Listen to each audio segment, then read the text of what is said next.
алга гэж жав өвгөн юуны учир өгүүлсэн бэ? Энэ хорвоод хүн болж төрөөд хийж бүтээсэн юмс зүйлс найзлсан хайрлсан хүн бүхэнд гомдол алгаа гэж хэлсэн. Яагаад гэвэл сансандаа хүртэл юмсыг хийсэн бүтээсэн сэтгэл хангалуун байгаа учраас. Хоёрдугаар асуулт нь таны бодлоор амьдралын зам гэж юу вэ?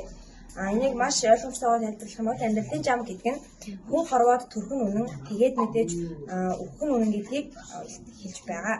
Гуравдугаар асуулт нь болохоор хэрвээ та энэхүү өгүүлбэрийн зохиолч байсан бол ямар нэр өгөх байсан бэ? Энэ зохиолын өвгөн шүүх гэдэг нэрийн оронд би амьдралын үн цэн гэж байсан. За баярлалаа.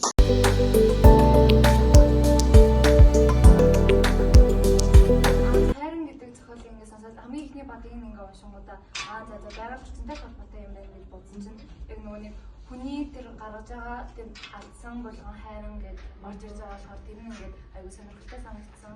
Тэгээд айгуу мэдээгүй гэх юм уу харж чадаагүй зүйлс юм ингээд хэлж өгсөн болохоор айгуу баярлж байна. Тэрээ ингээд яг нэг уншаад өөр мэдрэмж аваад олуулаа яриад бас өөр мэдрэмж аваад шилгээ илүү яасан те. За